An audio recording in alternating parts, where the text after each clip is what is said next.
ಈ ತರ ಫೋಟೋಸ್ ಅಲ್ಲಿ ಸ್ಕೈ ಚೇಂಜ್ ಮಾಡ್ಬೇಕಾ? ಬನ್ನಿ ಹೇಗೆ ಅಂತ ಹೇಳ್ತೀನಿ. ಮೊದಲಿಗೆ ಗೂಗಲ್ ಪ್ಲೇಸ್ಟೋರ್ ಓಪನ್ ಮಾಡಿಕೊಂಡು ವೀಟಾ ಆ್ಯಪ್ ಅಂತ ಡೌನ್ಲೋಡ್ ಮಾಡ್ಕೊಬೇಕು.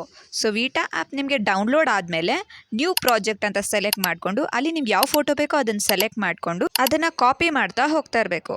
ನಂತರ ಅಲ್ಲಿ ಎಫೆಕ್ಟ್ಸ್ ಅನ್ನೋ ಆಪ್ಷನ್ ಸೆಲೆಕ್ಟ್ ಮಾಡಿಕೊಂಡ್ರೆ ಅಲ್ಲಿ ನಿಮಗೆ ನೇಚರ್ ಅನ್ನೋ ಆಪ್ಷನ್ ಸಿಗುತ್ತೆ. ಸೊ ನೇಚರ್ ಅನ್ನೋ ಆಪ್ಷನಲ್ಲಿ ನಿಮಗೆ ತುಂಬ ಥರವಾದ ಸ್ಕೈ ಡೈವಿಂಗ್ಸ್ ಕಾಣಿಸುತ್ತೆ. ಸೊ ನೋಡಿ, ಈ ಥರ ಫಸ್ಟ್ ಹಾರ್ಟ್ ಸ್ಕೈನ ಸೆಲೆಕ್ಟ್ ಮಾಡಿಕೊಂಡ್ರೆ ಈ ಥರ ಬರುತ್ತೆ. ಮತ್ತು ಆ ಕ್ಲಿಪ್ಪನ್ನು ಫೋಟೋ ಎಷ್ಟು ಸೆಕೆಂಡ್ ಇದೆಯೋ ಆ ಸೆಕೆಂಡ್ಗೆ ಡ್ರ್ಯಾಗ್ ಮಾಡಬೇಕು. ಮತ್ತು ಇನ್ನೊಂದು ಫೋಟೋ ಸೆಲೆಕ್ಟ್ ಮಾಡಿಕೊಂಡು ಅಲ್ಲಿ ಮತ್ತೆ ಎಫೆಕ್ಟ್ ಸ್ಟಾರ್ಟ್ ಮಾಡಿಕೊಂಡು ಅಲ್ಲಿ ಇನ್ನೊಂದು ಸ್ಕೈನ ಚೇಂಜ್ ಮಾಡ್ಕೊಬೋದು. ಅದೂ ನಿಮಗೆ ಎಷ್ಟು ಫೋಟೋವರೆಗೂ ಇದೆಯೋ ಅಲ್ಲಿವರೆಗೂ ಡ್ರ್ಯಾಗ್ ಮಾಡ್ಕೊಬೋದು.